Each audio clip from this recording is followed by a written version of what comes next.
Order. Order, order. Rachel Blake to move the motion.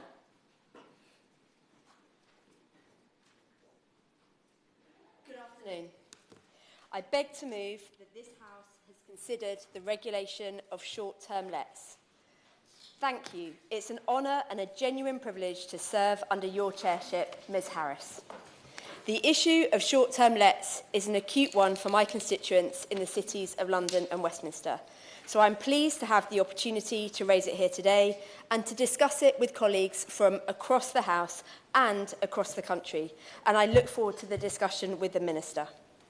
I believe that we need to improve the regulation of short-term lets in this country, from constituencies like mine in central London to constituencies like Truro and Falmouth in Cornwall, like Thanet East in Kent, like Morecambe in the northwest, and in other cities like York, represented so ably by my honourable friends here today, where the demand for short-term accommodation is so high and the housing crisis is so acute. Every place has its story to tell, and I look forward to hearing those stories this afternoon about how short-term lets are changing their communities, sometimes for the better, but rarely in a way that is without challenges. We can see from the range of places represented here that any solution has to be a national framework with power in local communities to decide on certain elements. I will. I thank my honourable friend for giving way. Scarborough and Whitby are understandably popular destinations for holidays and short breaks, but the impact of short-term holiday lets is forcing people out of the towns. Today, there are only 7 homes available to rent on Rightmove, and in the Whitby area, 300 properties on short-term let platforms. Does my honourable friend agree with me that the government needs to move at pace to introduce licensing and new planning powers for councils? I do agree with you, and the work that you've done to research the impact on the private rented sector is really helpful, and I hope that going forward we'll be able to continue that work together. Thank you very much. If I may relate this debate to wider business in this House, it is incredibly welcome to be conducting this debate the day after the introduction of the Renters Reform Bill. I warmly welcome the Minister here today, and I congratulate her and the wider team on the speed with which they have brought forward legislation which will improve the lives of millions of people. There are 20... I will. I congratulate her for securing this really important debate, and she highlighted the renters reform in that that's a welcome piece of legislation where we want to give security to renters. And is it right that where we've got security for renters, we should also have that in short let, so that we have high safety standards for tenants in the short-term set, and people who actually pay their business rates and VAT as part of their operation? Thank you very much to my honourable friend. I'm really glad that you raised that issue twofold. The first is about a level playing field with other types of business, and the other is about the safety for the consumer. And I really hope going forward we'll have a chance to explore those issues. There are 27,798 private renters in the cities of London and Westminster, all of whom will be better off thanks to this government. The Renters Reform Bill demonstrates that this government is taking the housing crisis seriously, and I look forward to working with her and colleagues on it as it makes progress through the House. I think we would largely agree that platforms like Airbnb are not at all inherently a bad thing. I imagine many of us in this room use Airbnb and services like it when we go on holiday. But we can't deny that this has changed from a peer-to-peer marketplace to something much broader than that. What started out as a way to make some additional income from a spare room has now become a significant cause of the decline in the number of homes available for local residents. Will my honourable friend give way on that point? I thank my honourable friend for securing this debate, which is of crucial importance to the Cornish hospitality industry and the housing landscape there.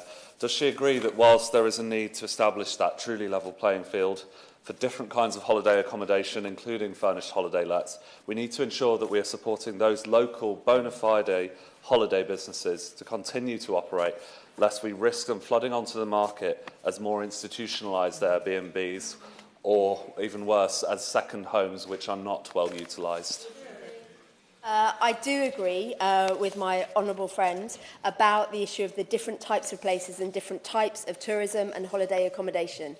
The experience in the very centre of London is actually driven by the technology. Previously, the ability to let out a room or even a whole home was much smaller, but in areas like yours and like other colleagues which have a longer-standing tourist-let economy, I think that we found that there are different particular challenges, and I believe that those can be discussed through the progression of regulation of the sector. Thank you very much for raising that important topic.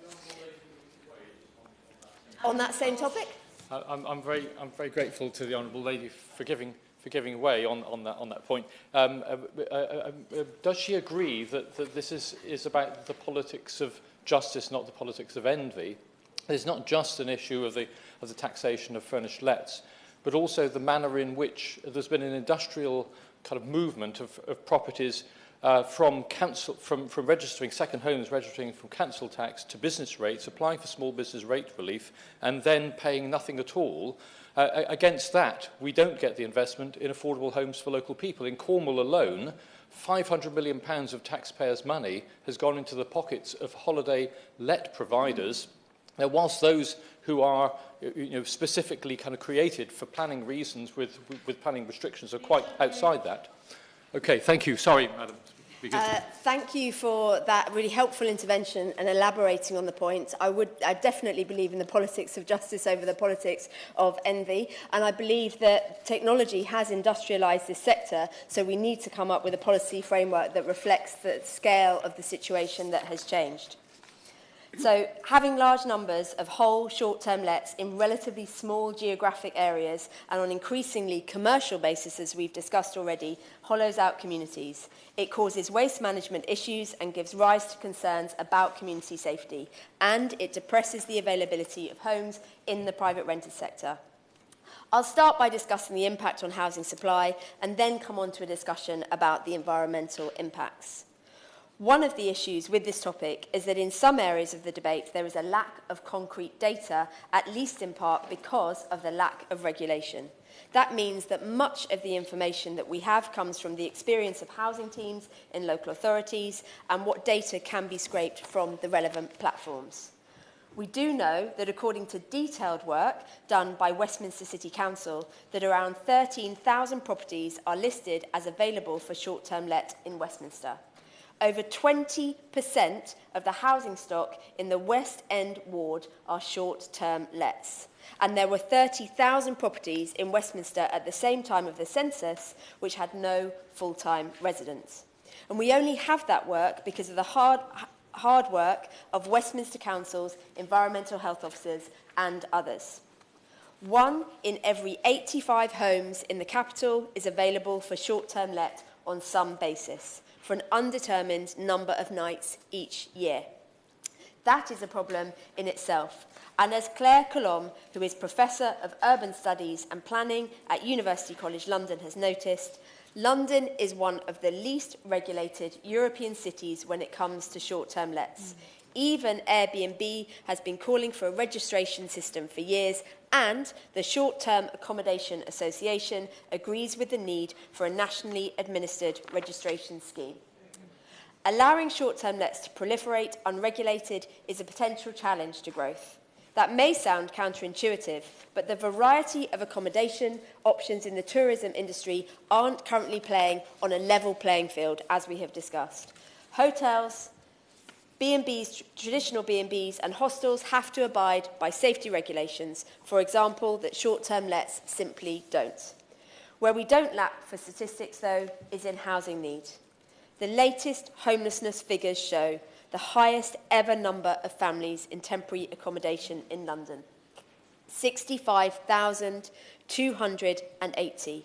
In March of this year, there were over 3,000 households in temporary accommodation in Westminster alone. I am sure that is borne out in the inboxes of all the members here. Every day I hear from a new family struggling to stay on an even keel after they have had to move to temporary accommodation away from school and their support networks. Just this week, I heard from a mother who has been moved to Dagenham, over 12 miles from her daughter's school, where she also works as a teaching assistant. She is realistic about how long they're likely to be in temporary accommodation. She knows the state of the London private rented market. So to prevent her son having to commute 4 hours a day and to try to make sure he has friends locally, she would like to move him to a school in Dagenham. But without childcare support, this also means giving up her job.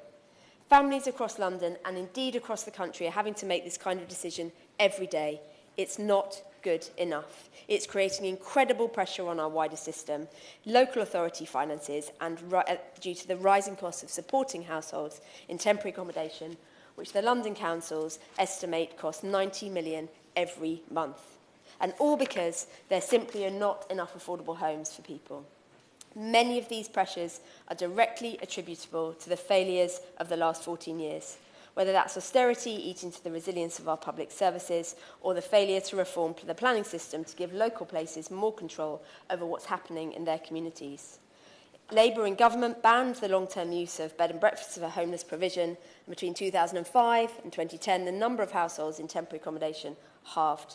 The National Affordable Homes Programme got Britain building between 2008 and 2011, and the Mayor of London has started building the highest number of council homes since the 1970s. Even from opposition, Labour MPs like the former MP for Westminster North, parts of which are now in my constituency, Karen Buck, improved housing standards through the Homes Fit for Human Habitation Bill. The proliferation of whole home short-term lets is making the availability of private rented homes much worse. Of course, London is a proudly international city, and we need to make sure that flexible accommodation options are available for visitors, but we will only remain a thriving international city if we ensure that there is sufficient housing available for Londoners. Whole homes rented out consistently as short-term lets, and again, I'm not talking about residents here who go on holiday and list their homes while they're away, are making it much more difficult for communities to stick together. I was contacted by a constituent, Jane, who I thought summarised the situation well when she wrote, "When I first moved here 25 years ago, I had neighbours. Now I am concerned about the security of our building because of the constant turnover of strangers. In a strong community, like the ones we all represent, like the neighbourhoods of the cities of London and Westminster, neighbours are the ones who watch your kids when you go for a job interview and help you to book a GP appointment. It's these communities that are at risk if we do not take action now to regulate short-term lets." And as a proud Labour and cooperative Member of Parliament, I believe the answer lies in community power, creating local assets and local businesses that are owned, in the realist sense of the word, by the people who use and rely on them. What would it look like if instead of a tourism sector that stretches the resilience of communities, we built one that created opportunities? As well as hollowing out communities, there are environmental challenges to the growth of short-term lets in the cities of London and Westminster. Waste management and noise are consistent issues. There is almost no way for a council to enforce against them, not least because councils do not have access to the resources to do this. And so any policy and enforcement action is at the cost of council taxpayers rather than those creating the problems in the first instance. It's one of the consequences of an under-regulated market. Local authority environmental services teams are working tirelessly on these issues, but they can only enforce against those they actually catch red-handed in breach of the rules. For short-term lets, that makes it very challenging as a visitor is gone in a matter of days, and it's difficult to establish a responsible and accountable person for these listings. That's why a registration scheme needs to not only ensure a unique property reference number, but also a single point of contact responsible for the property. Frequently, the noise from short-term let flats is intolerably loud at very unsocial hours. It's unbearable for long-term residents and should be avoidable. The lack of clear and consistent regulation means that currently enforcement capability sits with organisations and individuals who aren't incentivised to enforce, while those who want to enforce are often those without the resources. A private landlord whose tenant is using their property as a short-term let is not incentivised to enforce a breach of lease, although they might choose to, unless it's causing them any direct inconvenience, and they would rather avoid reletting the property. The same goes for freeholders whose leaseholders are subletting on a short-term basis, whereas resident management organisations and the council, who of course want to enforce wherever possible, either lack the resources or legal recourse. But there are solutions. I believe we must create a compulsory registration scheme which captures each individual property using a unique property reference number. Ensure that platforms are sharing data as part of that scheme on the number of nights each property identified by their unique property reference number is listed on their sites. Make sure the registration fee is reasonable and proportionate so as not to drive out the small or individual hosts in the market. Make sure that where whole home accommodation is consistently being let out on a short-term basis, commercial measures are in place, including a named, verified and accountable individual, gas safety certificates, where necessary commercial waste contracts and appropriate insurance, and give local authorities the power to prosecute those accountable individuals for antisocial and illegal activities such as fly tipping. I simply do not believe that this would be overly onerous. Proposals to manage short-term lets through the planning system are welcome in theory, but the proposals by the previous government were not suitable for this context. These proposals were a new use class and associated permitted development rights. A new use class for short-term lets is not used as a sole or main home is not problematic in theory.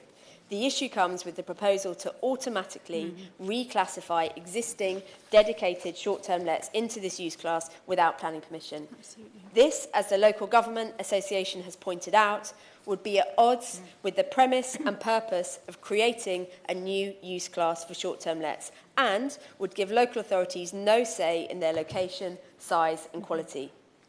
There are practical solutions to all of these challenges. I urge the Minister, when she considers this issue, along with colleagues from the Department for Culture, Media and Sport, to ensure that there is a robust national registration scheme with data input from the platforms, as previously mentioned, that applications for short-term lets which exceed 90 days per year are dealt with under the normal planning application process for a change of use, rather than automatically entrenching the current unsustainable situation. And local authorities must have enough resources, probably from revenue raised from the registration scheme, to enforce the rules. These suggestions also learn the lessons of attempts to regulate short-term lets in other major cities, where they benefited from the data and information available. I'm a firm believer that we should be using all the powers at our disposal to address the housing crisis. While I know that short-term lets is just a small part of solving the problem in places like mine, in the cities of London and Westminster, it could improve people's lives, strengthen our communities, and at least ease the desperate need for housing in the private rented sector.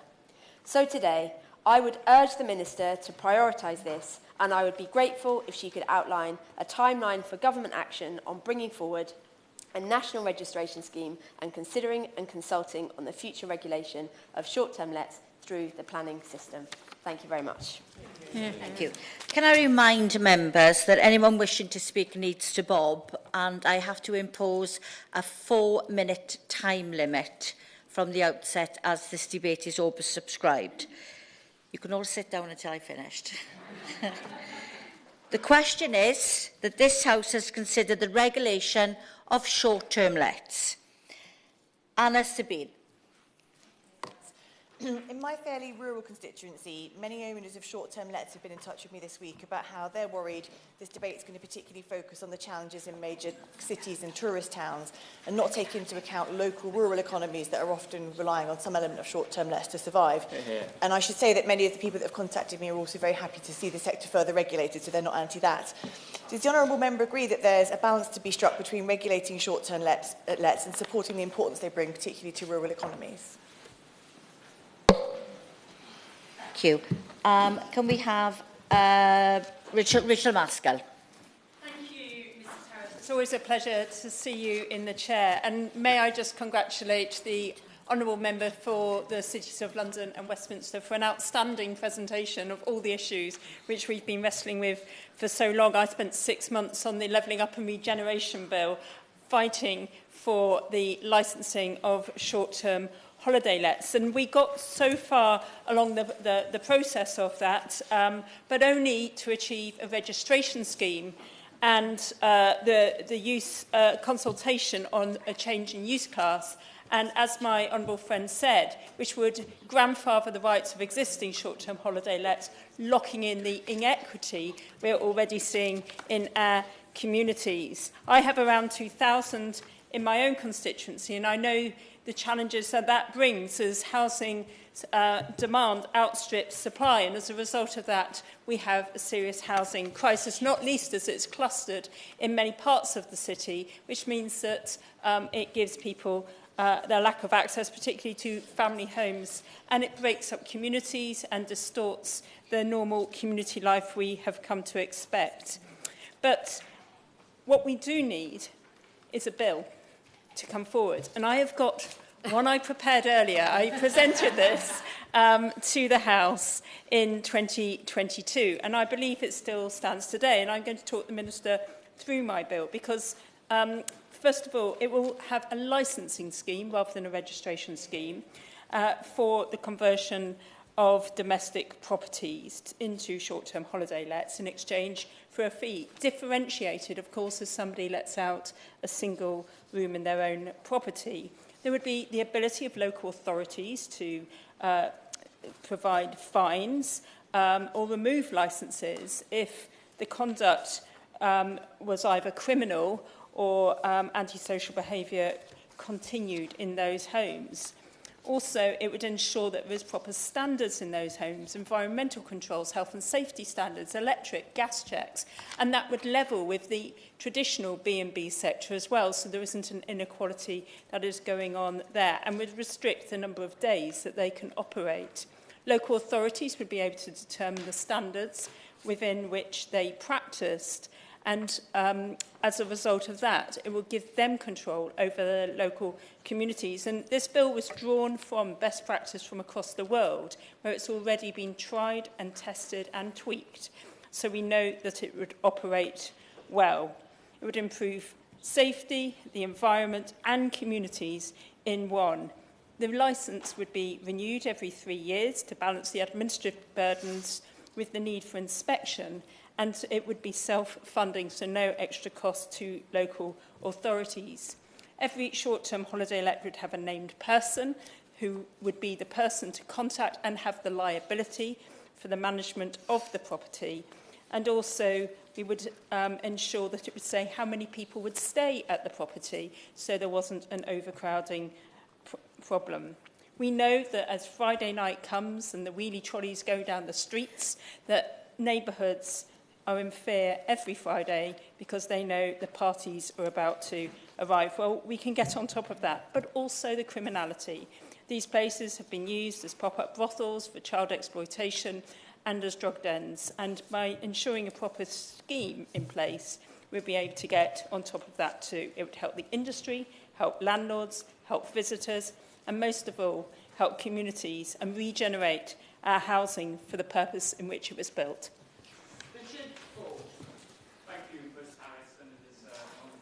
Your chairship, and I congratulate the honourable member for Cities of London and Westminster for calling this debate. There are many of us in this House who were very eager to have it, and we're really glad that she has secured it.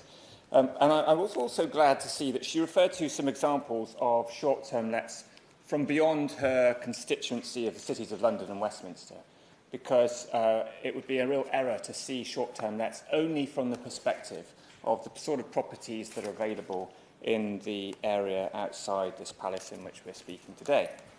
I would urge the Minister and the civil servants who might be listening that we should not draw entirely on examples of some of the challenges that London boroughs are experiencing around short-term lets.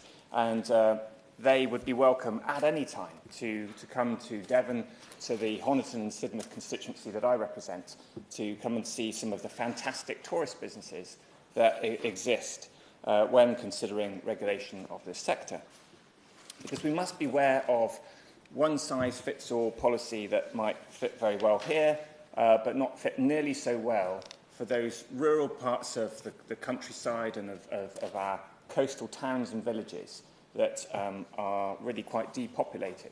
In fact, it was only yesterday that this hall had a debate on the depopulation of rural areas, and that is what is at stake. We know from the Professional Association of Self-Caterers that traditional self-catering businesses could be subject to some of the new rules that are being introduced after the spring budget of this year.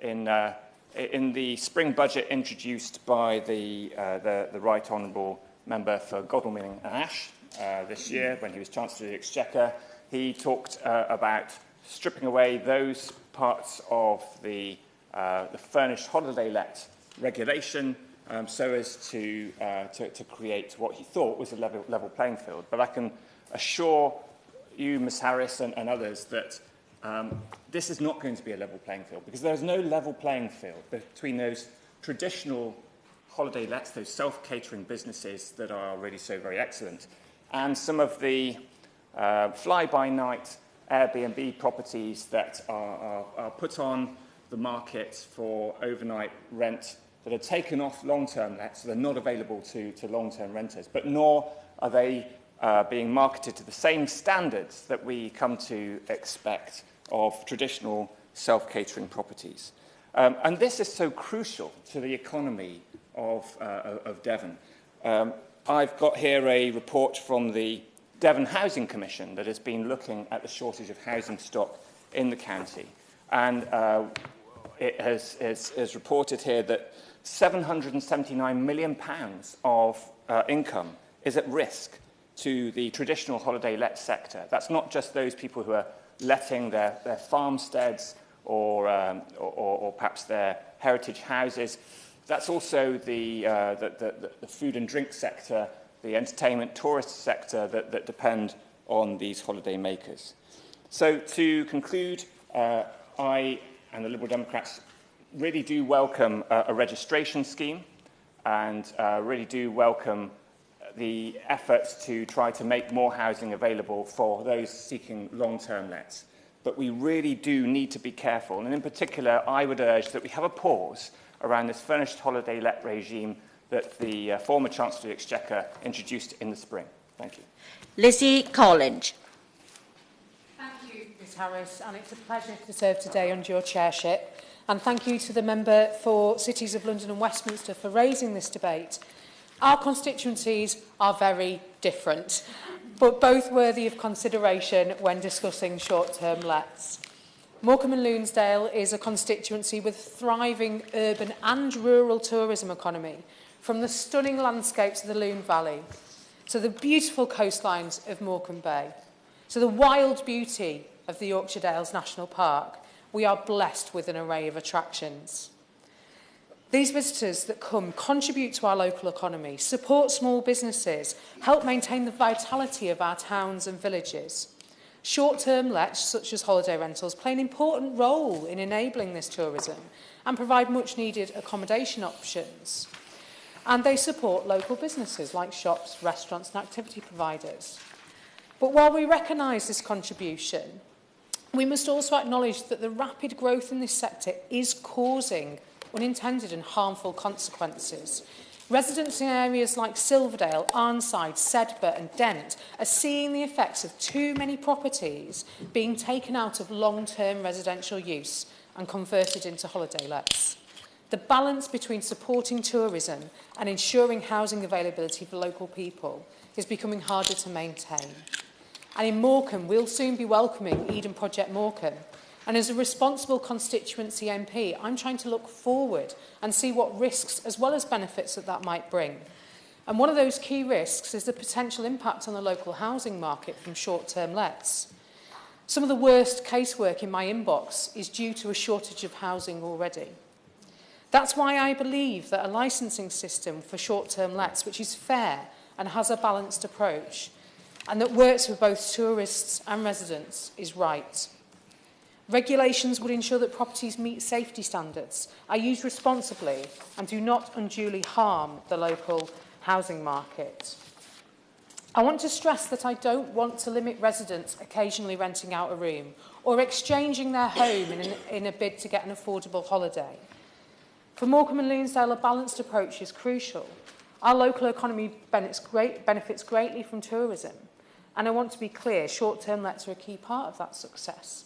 But we must make sure that this success does not come at the expense of local residents who are struggling to afford a home or to find stability in their community. I spoke yesterday about the outpouring of young people from our rural areas, and its short-term lets are contributing to the problem of depopulation in our rural areas.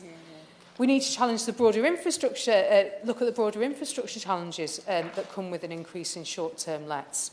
And I know there are some who will say that regulating short-term lets would harm our rural economy, but I disagree. I believe that thoughtful, locally tailored regulation will strengthen it, will help the already existing businesses who do pay business rates, who do meet safety standards. In conclusion, Ms Harris, Morecambe and Lunesdale is a place where tourism and community life go hand in hand. Short-term lets play a role in supporting that, but they must be properly regulated to ensure that local people are not harmed. Our policy must strike the right balance, and I look forward to working with members across the House, with local authority, with tourism organisations to ensure that. Thank you, Ms Harris. Polly Billington. Thank you very much, Ms Harris. It's a pleasure to serve under your chairship. And thank you to my honourable friend, the member for the cities of Westminster and London, for securing this debate. My constituency is made up of 3 towns which symbolise English seaside holidays. For more than 2 centuries, people of all classes have visited Margate, Broadstairs and Ramsgate to take in the fresh sea air and enjoy our marvellous beaches and amazing microclimate. Where and how people stay has changed over the years, and as boarding houses, holiday camps and large hotels have declined, short-term holiday lets have opened up the chance for many to take a short trip to the coast. But this is not without its drawbacks for many in our community. Hotels and places offering bed and breakfast are regulated and licensed. This ensures good standards of safety and environmental health for customers, but also means the services that the council needs to provide for such establishments can be planned for. Appropriate business rates should also mean the services can be provided for too. Yet none of this happens with unregulated short-term holiday lets, facilitated by platforms optimistically set up as part of the sharing economy. Instead, as the popularity of British holidays and short breaks has risen, not least since the pandemic and Brexit, so have property prices in places like East Thanet, as people who buy homes as a second place for them to stay at weekends then rent the property out when they aren't there. Indeed, data compiled by Visit England suggests there has been a 75% increase in short-term holiday lets in Thanet since 2019, to more than 2,000 properties available for short-term let this year. Yes, certainly. Helena Dollimore. I thank my honourable friend for giving way. We both share beautiful coastal constituencies. Does she agree that we must get the balance right here between the contribution that short-term holiday lets bring to the tourism and hospitality economies in our constituencies, with the need for affordable homes for locals and address the acute housing crisis both our constituencies face? I couldn't have said it better myself than my honourable friend does. Indeed, the large increase has led to whole streets dark and empty for months on end as the days shorten, with perhaps a small glimmer of light and activity over Christmas and New Year. As one of my constituents emailed to me only today, we don't have any neighbours. They are all Airbnb. Our lives are being hugely impacted by huge parties each weekend. This affects the community in many ways. How do you plan for primary school places when family homes don't hold families? How can the council prepare for the waste collection and disposal from effectively commercial premises when they don't know where they are or when they're occupied?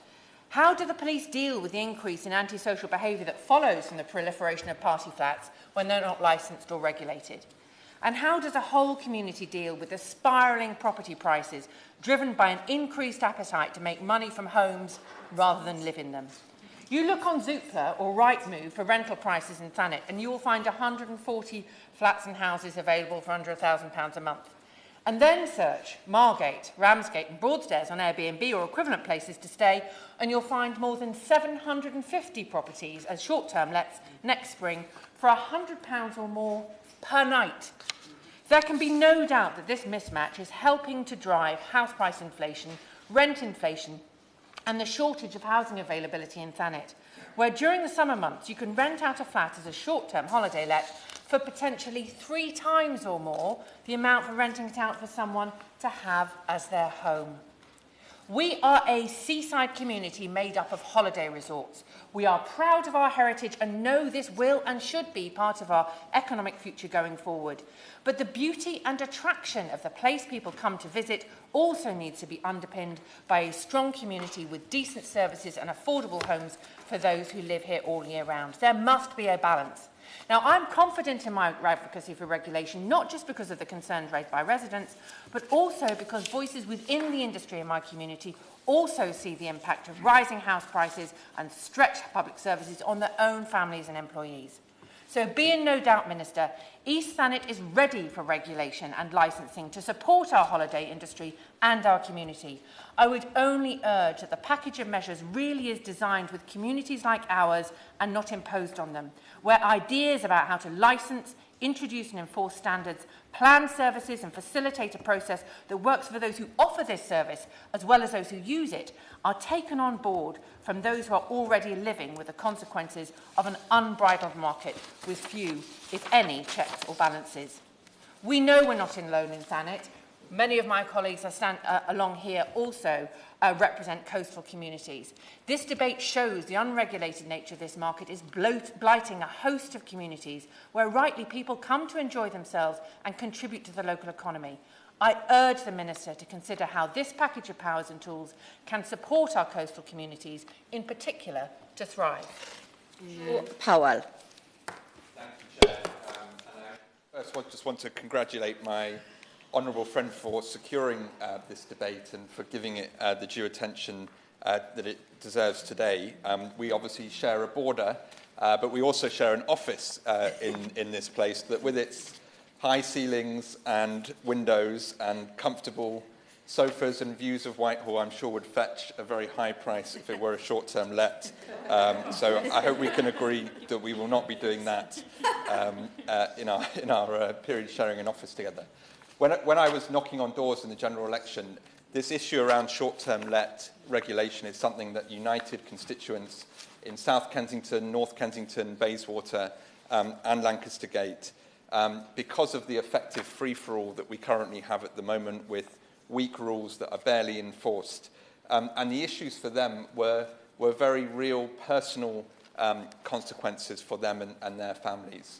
So it's not just the antisocial behaviour and noise and the associated crime, but also violations of building insurance, violations of mansion block rules and tenancy agreements that had very real impacts on service charges and on their day-to-day living in flats. So I agree with many of the speakers that have come before me in saying that there must be a middle ground here where we can find sensible regulation that keeps a destination like mine that welcomes millions of tourists from around the world to Kensington and Bayswater with a system that can also help tackle our housing crisis. And just to give you a sense of the scale of the problem, I share councils, Kensington and Chelsea and Westminster councils, and the estimate is that over 5% of properties in both of those council areas have been listed on short-term lets. As my honourable friend said, the latest estimate in Westminster at 13,000. So it is really important that any proposed changes in terms of change of use don't lock in those numbers and we sequence these reforms correctly. There are some things that are working, and I do want to praise the councils that, with the limited tools they have been able to take some steps on enforcement, in particular in Westminster. In Kensington and Chelsea, they agreed a deal with Airbnb that would share data around some council blocks so that leaseholders in those blocks and council tenants who may be in breach of their tenancy could be investigated. But that also struck me as very unfair when we have 40% of our residents in the private rented sector where there is very little regulation at all. So in terms of solutions to this, I'd like to join others in calling for the government to look at this licensing scheme, but thinking carefully about some of the lessons that have been learned already. For example, the total unenforceability of the 90-day rule when you have multiple platforms listing properties, and very small and limited resources in local authorities, even non-existent resources in local authorities, to actually enforce it. Ensuring that there are some fees paid into the system that can help cover the enforcement cost that currently is with local authorities, so a proportionate cost would also be important, and ensuring that each property, not just each host, is registered, because obviously the individual properties have different consequences. So in conclusion, this is an important part of tackling our housing crisis. I'm delighted with the Renters' Rights Bill that came out yesterday, and I think bringing this in as a complementary package of reforms could make a real difference for constituencies like mine. Jane Kirkham. This debate was called by a London member, and I'm grateful to her for it. But I'm happy that so many members from across the country are here, and I wanted to make sure that our voice was heard very loudly from Cornwall as well, where this is a really, really big issue. And we've been running a first home, not second homes campaign for a number of years. Cornwall's the local authority with the largest supply of short-term lets outside London. There's around 24,300 properties, which is up 30% on 2019. And there were also, about 27,000 houses on the social housing waiting list in Cornwall. So you can see the balance there. Statistics from the council tax base tell us that there are probably about 13,000 second homes registered in Cornwall as well. That's nearly 5% of the total housing stock, which is nearly 5 times higher than the average across England. Plus, we only have 10,000, roughly, council houses and 22,900 housing association homes in Cornwall as well. We have 800 families in emergency or temporary accommodation. Lots of families now who've been evicted under Section 21, which hopefully will get better now with the bill that's recently been placed. And businesses struggle to get key workers. The private rented sector has all but collapsed in Cornwall, to be honest. The taxpayer has lost about £20 million per year due to the loophole where second homes can be registered as holiday lets for business purposes, so they pay no council tax and they pay no business rates as well. And during COVID, approximately £170 million went to these properties that had registered as business lets. And I think over 100 million of that actually went out of Cornwall as well, which shows the ownership of the properties too.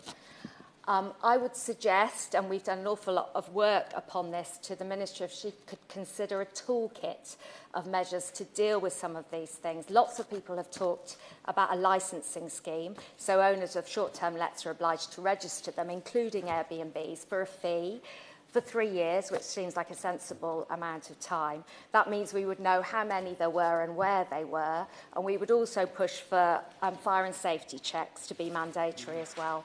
It's kind of similar to HMO licences, which at the moment only apply to homes registered for 5 or more people. That would seem sensible to extend as well. We'd want the business rates council tax loophole closed. It shouldn't be possible to pay no council tax or business rates on a property. It's just not fair.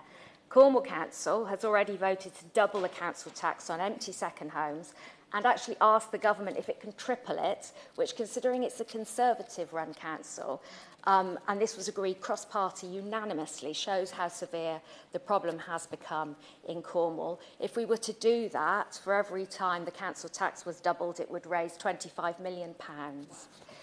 Creating a planning use class for short-term or holiday lets, so that homeowners would need to actively apply for permission to change from being lived in to being holidayed in would also help. So kind of flipping the default that the Conservatives suggested for this. So those are the 4 measures that I would like to see in that toolkit, maybe for local authorities to have or even to be part of the devolution package.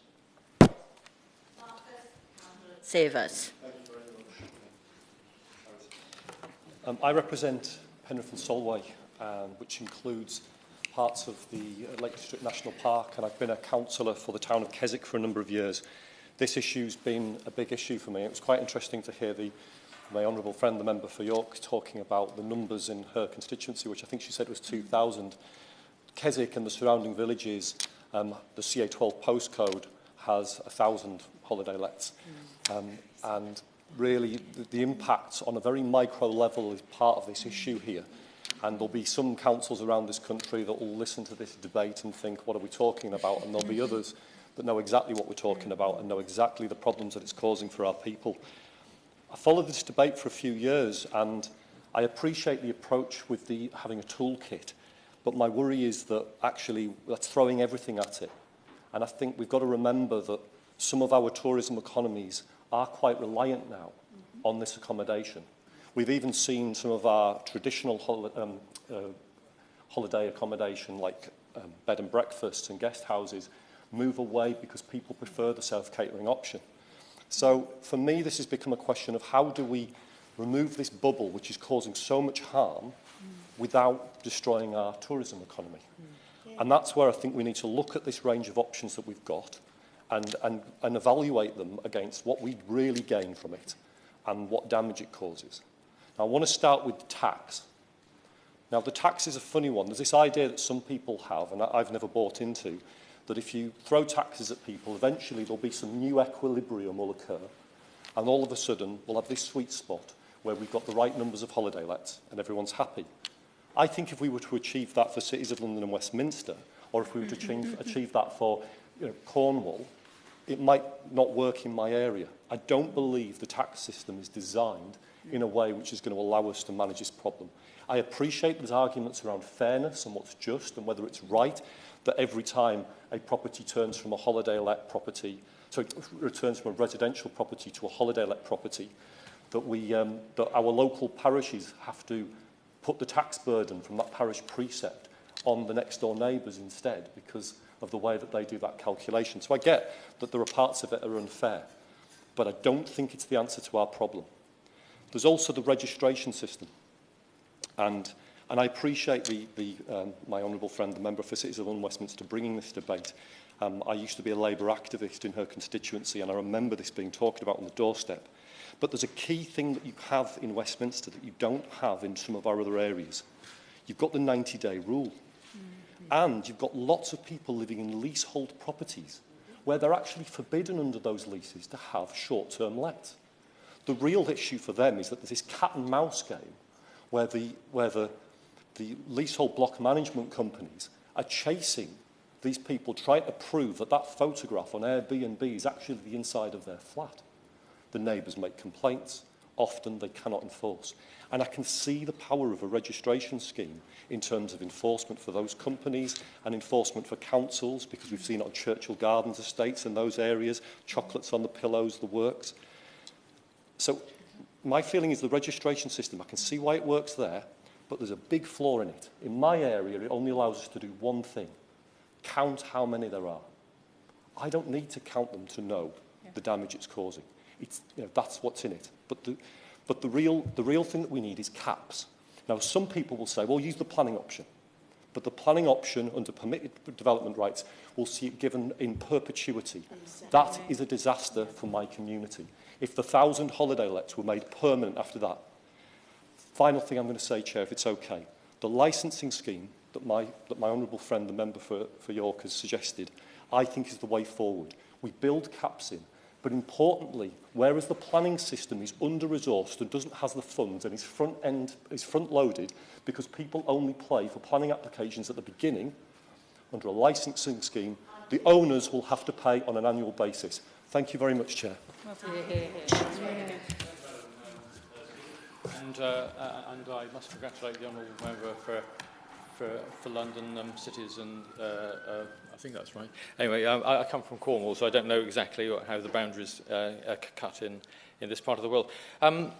In my part of the world, just as the honourable member for Truro and Falmouth explained earlier, still hundreds of families are being evicted to make way for yet more holiday lets, because that's the way in which both the tax and the economic advantage system, if you like, works in a place like ours. And I want to come on to the tax system, which the honourable member for Penrith referred to just a moment ago, because I think we do need to address issues of social justice. It's not the politics of envy, as I was saying earlier. It's not the politics of envy. It's the politics of justice in this regard. And I know that we've all been very heavily lobbied by those people who are concerned about changes in rules with regard to furnished furnished holiday lettings, but we're not being lobbied by the people who are being made homeless as a result of the evictions which are taking place to create even more of those within that sector. I think it was the late and great Paul Flynn who used to say it is the role of a member of Parliament to seek out the silent voices. And in this regard, I believe that that is what we, as members of Parliament, should be doing, should be looking at the issues of social justice and not only listening to the loudest voices in the room with regard to this issue. I think we also need to distinguish between those properties which are given specific planning permission in order to provide on restricted occupancy for holiday letting, and those which would otherwise be or have been used for permanent occupancy. And that's been addressed, I think, in the way in which this has been debated so far. But I just wanted to emphasise that particular point. On the registration scheme, I think that's been debated. I'm very much in support of carrying on in that direction. I also support the Honourable Member for Truro and Falmouth with regard to widening the requirements with regard to the C5 change of use class order in respect of any non-permanent occupancy of a property should require a specific planning permission, not just holiday lets. And I think that's really important because otherwise you will have all sorts of flipping going on within the system itself. The problem that we have at present is that since the Conservative government brought in the opportunity for second home owners to flip from a second home to apply for business rates and then to apply for small business rate relief and pay nothing at all, is that millions, hundreds of millions, billions of pounds has gone into the pockets of very wealthy property investors when in fact we should be spending that money for local people.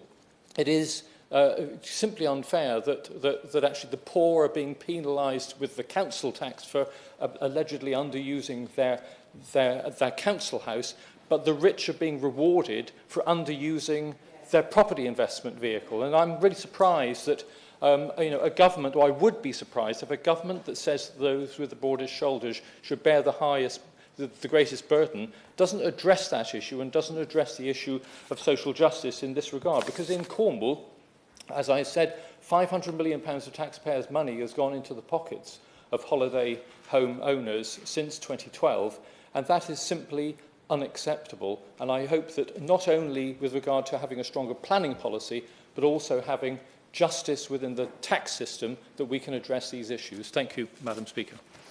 Reynolds. Thank you, Ms Harris. It's a pleasure to serve with you in the chair. I'd like to thank the Honourable Member for the Cities of London and Westminster for bringing this really important debate to this place. And I'd also like to thank her for making the distinction between homeowners who sometimes rent out their property when they're out on a holiday and the commercialised industry that it's become. There is a clear distinction between the two, and I thank her for raising it. Short-term holiday lets do have a role to play in boosting the local economy in holiday and city destinations, as has been mentioned by members already. Until recently, I was the Vice Chair of the Visit Windsor Partnership and saw for myself the benefits that short-term holiday lets can bring to a town, particularly during events like the funeral of Her Majesty Queen Elizabeth II and the coronation of King Charles III. In the 19th century, my constituency of Maidenhead, aided by the advent of the railways, became a popular holiday destination and known as the Jewel of the Thames. And today, well, it's not necessarily the go-to place for your weekend away, but we do still have a number of short-term lets, not for holidays, but instead supporting UK and global headquarters based in the town, flexible accommodation for employees and visitors who come to the constituency, spend a few nights in a short-term holiday let, and use our local facilities, some of the fantastic restaurants and businesses that we have. And that is something that is really welcomed. But there is too much of a good thing. The Royal Borough of Windsor and Maidenhead Council is one of many up and down the country who are facing rising housing costs as they're battling to build the affordable housing themselves and temporary accommodation for people who find themselves homeless, some of who have been evicted from properties who have then made its way to be short-term holiday lets, as my honourable friend, the member for St Ives, discussed. Some people are being forced to uproot their lives, taking their children out of the school, giving up jobs to move elsewhere across the country, and it really is devastating for all the people involved. Now, we've heard about local councils today and how local councils could play a role in what this future looks like.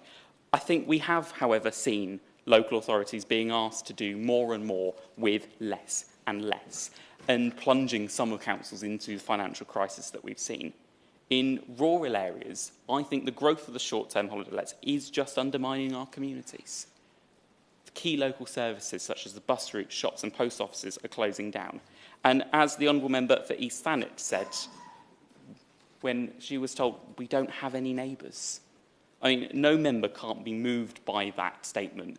And I think everyone is clear that something needs to change when we hear something like that. The Liberal Democrats have long argued for more powers to local authorities, backed up by proper funding to control second homes and short-term holiday lets in their area, allowing local authorities to increase council tax by up to 500% where homes are being bought as a second home, and bringing in a stamp duty surcharge for overseas residents purchasing properties. This way, owners who profit handsomely from the tourism businesses are forced to pay back into their local communities. In the Renters Reform Bill, the Liberal Democrats argued for a 6-month moratorium on the marketing of a property as a holiday let if it had been repossessed by the landlord on no-fault grounds. But local authorities are the key person and the key area for this to be done. They know what's right for their area, and it really is that thoughtful, tailored local approach that the member for Morecambe and Lumsdale was speaking about earlier. That's the approach that we should see, and that's the approach that we really should welcome. We are calling for a separate planning class for short-term holiday lets, requiring owners to apply for a change of use and allowing local authorities to set their own numbers. Because will the Honourable Member give way? Of course. Does the Honourable Member agree that for those furnished holiday lets that are subject to planning restrictions, that they should have the ability to be able to register a change of use given the impending changes in legislation? Joshua Reynolds. To make sure is backed up by the funding for local authorities to be able to take place and be able to really force what changes are needed. What I wouldn't want to see is local authorities having changes forced upon them and not having them finance the power and that really manpower to be able to make these changes and carry them out. We've seen so many issues locally recently where local authorities have a duty to do something, but they don't have the money, the finance or the manpower to do it. And that brings me on to my next point, that we recognise that local authority housing teams have been hollowed out because local authorities need the support to actually be able to enforce whatever decision is made. And I'm hopeful that the Minister will be able to show us later on what kind of thoughts the government has to be able to move forward. I think asking local authorities to put some time and work into these changes and having that manpower and that finance will be a worthwhile investment, because it's about time that we turn the tide on engulfing our communities, which we've seen happen for so long. I do think we need to draw a distinction again, though, between people who have gone about this business in good faith, and we don't want to penalise people who've started businesses like this in good faith, or those people who've inherited a property and therefore have become second homeowners by default. I think we all know that short-term holiday lets currently grow in an uncontrollable manner, and that's the thing that we really need to stop, especially where big business is involved, because they can rip out the heart of our communities. And our proposals would give control back to local authorities and local communities, which is where, as Liberal Democrats, we always believe that power should live.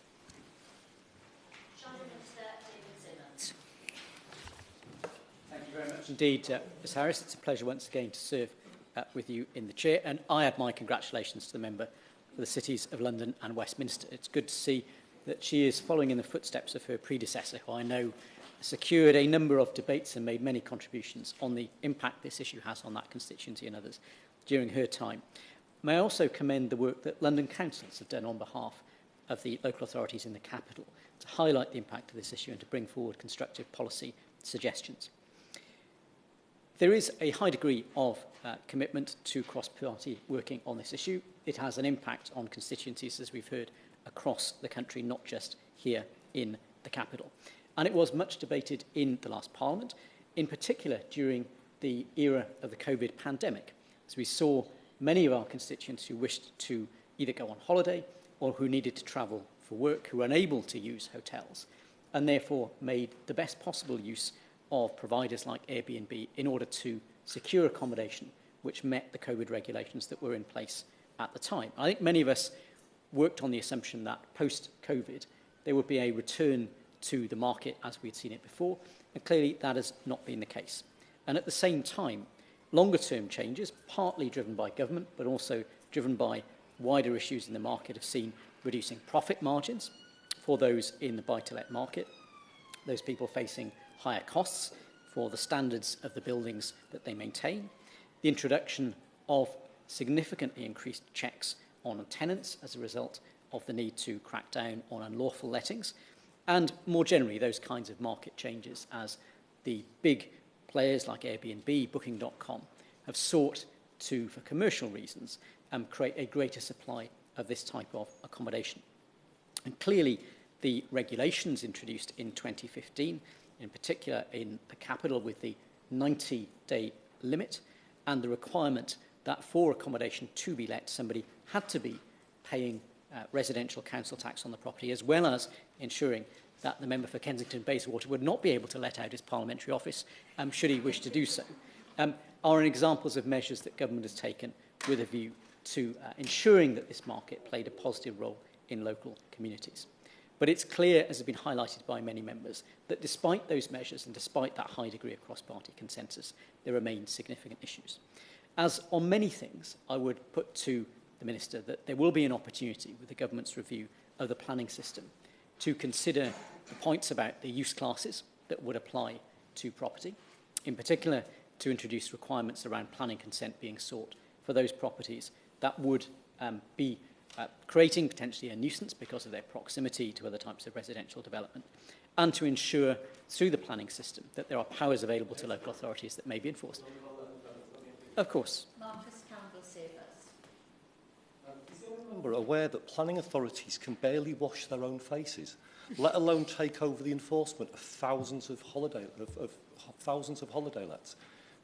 Does the honourable member not think that that could be a huge challenge, and maybe one that could perhaps better be funded through taking money directly from the holiday let operators?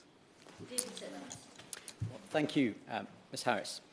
I started out my political career as chairman of a planning committee in London. I'm very aware of the challenges that planning authorities face, not just in the capital, but elsewhere. Now, clearly, the design of the system around enforcement is intended to ensure that it is financially self-sustaining. And we've seen some examples of local authorities, including those that have entered into contracts with the private sector, specifically to ensure a higher degree of enforcement funded by fines and charges levied against those who are abusing the system.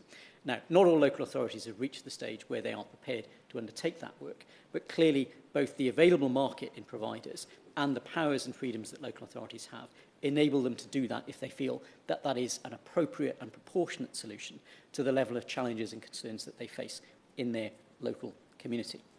And of course, Ms Harris, we do know that this current situation reflects a long-standing determination on the part of governments of all parties to ensure that there was an increase in accommodation available. Measures such as rent-a-room tax relief that's been introduced many, many years ago were intended to ensure that there was a greater supply of flexible accommodation. So we need to make sure we strike the right balance within this market. Ms Harris, I'd just like to finish with some observations about the context of the housing market in which this debate is taking place. The UK has the most intensively used housing stock of any major developed country in the world.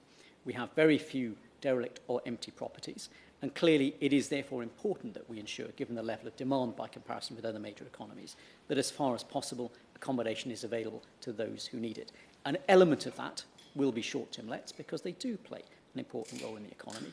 But with many people who are looking to secure longer-term and permanent housing, that clearly needs to be a high priority. I would urge the government in taking forward its planning reforms to consider the fact that there are already an additional 1.4 million new homes with planning consent in England already granted by our local authorities. And I would argue that priority should be given to ensuring that those consents are fulfilled, that those homes are built, rather than prioritising, for example, the deregulation of the Greenbelt. I would also like to bring to the attention of those present for the debate that when we consider the previous government's record, which in some respects does deserve some criticism, that on measures both net additional dwellings and new homes per calendar year, both of the major measures which are used on house building, that development under the previous government hit record levels, and in fact in recent years did hit a long-term record for as long as those statistics have been gathered, and that during the last Parliament a net additional 1 million new homes were built in England alone in fulfilment of the manifesto commitment to achieve that which was pledged.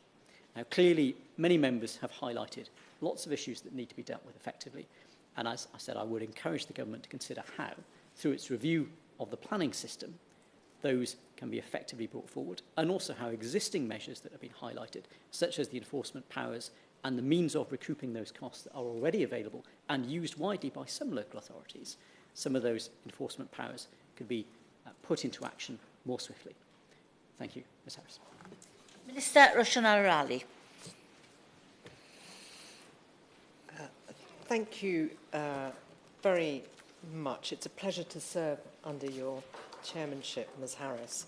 I want to start off by congratulating my honourable friend, the member for Cities of London and Westminster, for securing this very important debate today and highlighting the concerns of her constituency. And I have an interest to declare. She's one of my oldest friends, and I'm very proud to see her in her place and making her first speech in Westminster Hall. I'm also grateful to members across the House for their contributions today. They've raised extremely important issues and concerns about the impact of short-term lets on their constituencies. And as has already been highlighted, they've highlighted the serious challenges that these pose in a very diverse range of constituencies, in cities like London and then in rural and coastal communities. And of course, the need for action, but doing that in a way that is appropriate for the different kinds of areas and the different challenges they face. The contributions today have highlighted a wider point, of course, which is around housing and housing affordability, which is a major issue for our country. And I hope that this debate provides an opportunity for us as a new government to take on board the many ideas and thoughts that and insights colleagues have shared in this debate. Because if we want to get this agenda right, it's important that we have an ongoing dialogue. In terms of the key concerns that have been highlighted, of course, in this debate by honourable members, it's around safety, around waste management, around antisocial behaviour, cost of housing, communities being displaced. But that should not be, of course, that should not take away the fact that we all recognise the important contribution that short-term lets can make to local economies, but it has to be done in a way that is appropriate and does not cause harm in local communities. The pressures cannot be properly understood without taking into account the impacts on these sorts of issues. I recognise the frustrations that many communities feel where they have an excessive concentration of these properties, particularly in places where there is an acute lack of affordable housing available for local people. And I recognise that short-term lets can cause other concerns for local people, including, as we've heard, the hollowing out of communities and social behaviour. And I give way to the honourable member. Point about the contribution which self-catering short-term lets provide to local economies. Hotels and purpose-built short-term chalets and so on also make an important contribution to local economies and often operate at a disadvantage to the advantages given to many individual short-term lets which are operating below the VAT threshold and in other respects are avoiding making their contribution to the local community and indeed national taxation. I thank the honourable member for the points he's made, and which is why this debate is so important, making sure that we address the issues and the challenges that are being raised. As a new government, we are taking stock and considering a full suite of options for the regulation of short-term lets before making policy decisions. But I have heard very clearly from honourable members of the issues and the challenges they face in their constituencies. It is clear that we need to ensure that the response is proportionate and appropriate to reflect on the different kinds of issues affecting different constituencies and avoid unintended consequences, and that the actions that are taken forward address the issues properly that are affecting the different constituencies. In England, the average house prices are over 8 times annual earnings, and affordability issues are even more acute in my honourable friend's constituency. The average monthly private rent in London increased by 9.7% in the last year and is over 1.5 times higher than the average monthly rent in England. And though it is true that London remains one of the country's least affordable areas, we're in the middle of a housing crisis right across the country. Years of low house building across all tenures, combined with rising interest rates, means that there are too few homes that are genuinely affordable. As well as London coastal towns such as Cornwall and areas such as the Lake District have seen these issues exacerbated by the proliferation of short-term lets and second homes, as honourable members have highlighted. That is why we want to go further in giving local authorities the tools to tackle short-term lets where they are an issue.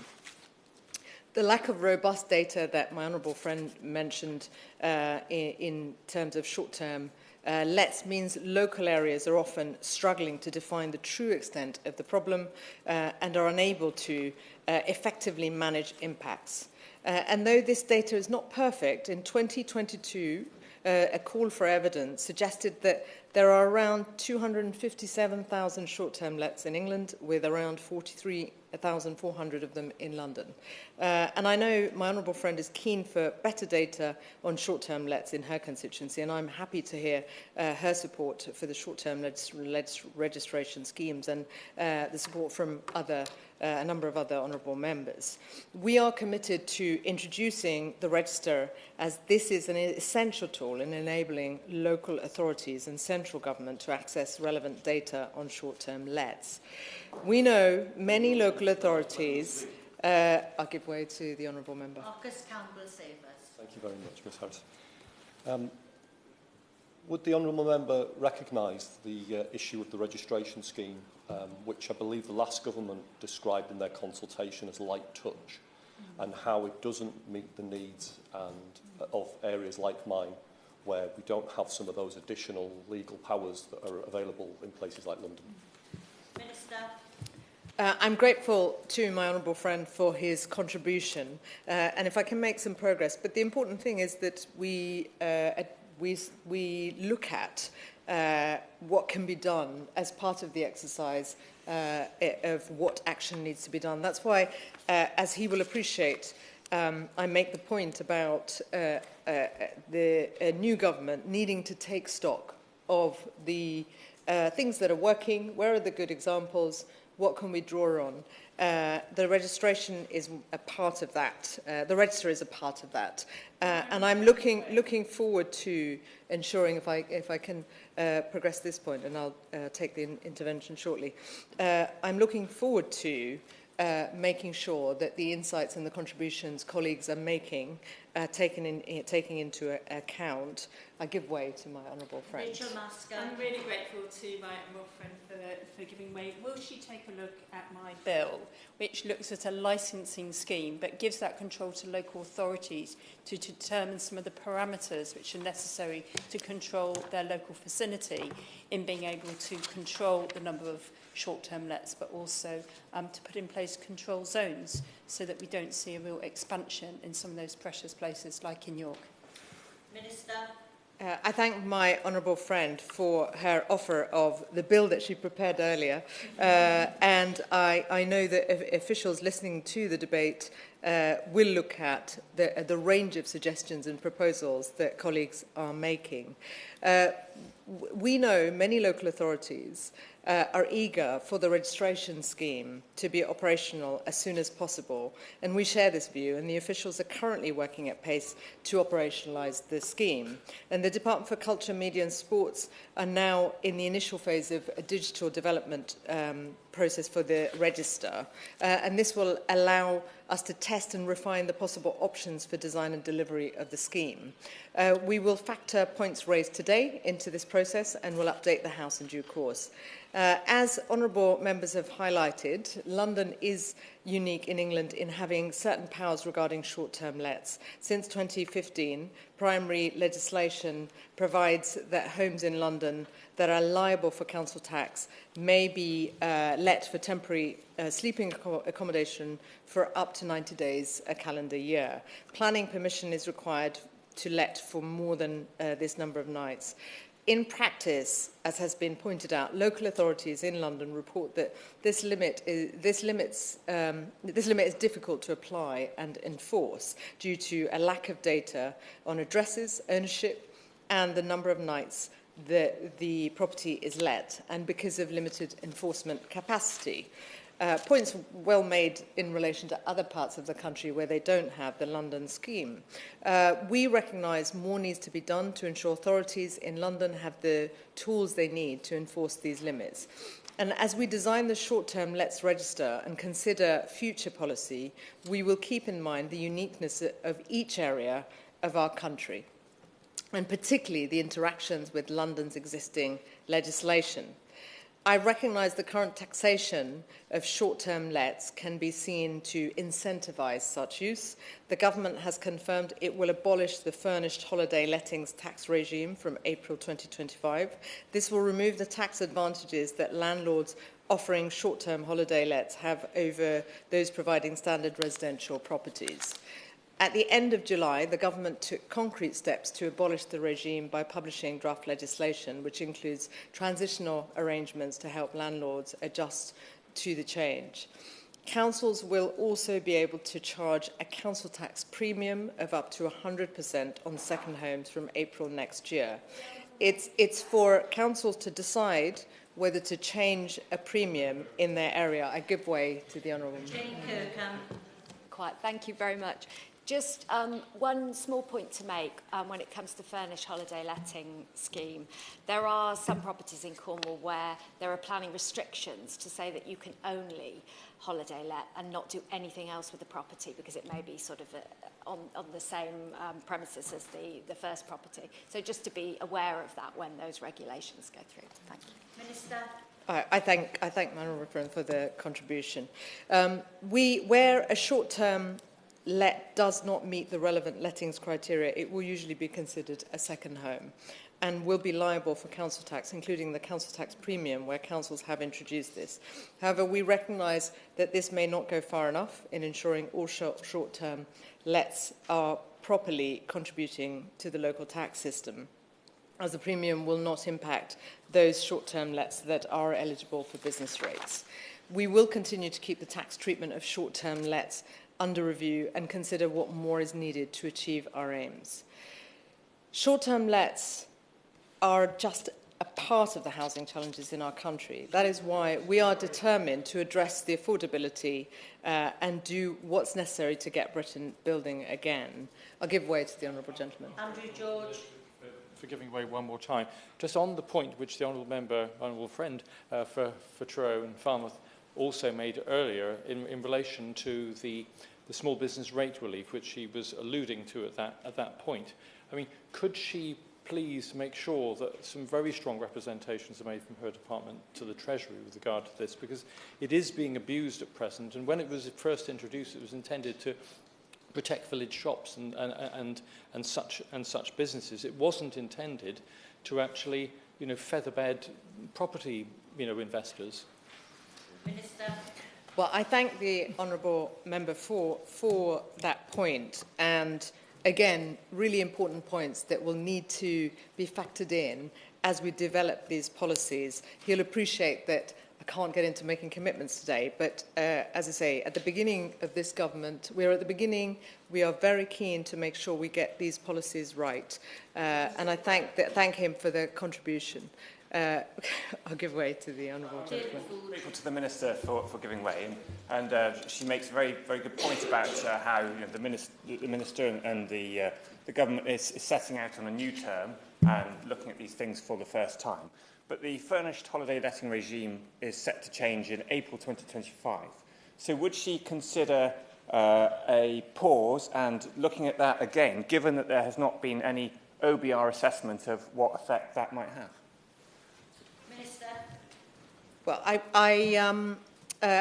will. I'm going to make some progress, but perhaps I could write to the honourable. We could write to the honourable gentleman on his specific points. Madam Chair, returning to the point about the short-term lets and the wider housing challenge, through action, decisive action, this government is reforming the planning system because we need to increase the building supply, and our commitment to building 1.5 million homes over the next 5 years, delivering the biggest boost to affordable and social housing in a generation, and establishing a generation of new towns. We are improving security by doing this for millions of people to unlock the essential economic growth the country needs. The chronic shortage that the country is facing means owning a home is a distant reality for many, and we are committed to achieving a more balanced distribution of homes by directing them to where they are most required and in areas where they're not affordable. Increased supply will help to moderate house prices over the long term, provide for population growth and improve quality and choice. We are introducing the Renters' Rights Bill, and which will end no-fault evictions and will lay legislation to further reform the leasehold system. We will also open up the dream of home ownership to more people by introducing a permanent comprehensive mortgage guarantee and give first-time buyers the first chance to buy new homes. We will also publish a long-term housing strategy which will set out our vision for a housing market that works for all and provides a long-term certainty for the market. In closing, I would like to thank my honourable friend for securing this important debate and for her contribution, for her excellent contribution. I want to thank honourable members across parties for their contribution on this issue and want to assure them that we're very much aware of your concerns. We cannot let short-term lets undermine the availability of affordable housing for people to buy and rent. What is more, we are committed to rebuilding our country by making sure that steps needed to fix the foundations of the economy are made to ensure that everyone has a place to call home. This agenda is really important. It's vital that we respond appropriately, taking into account the insights that you have shared today, many of you have shared today, and I look forward to working with colleagues across parties. And I congratulate my honourable friend once again for securing this very important debate. Richard Blake to wind up.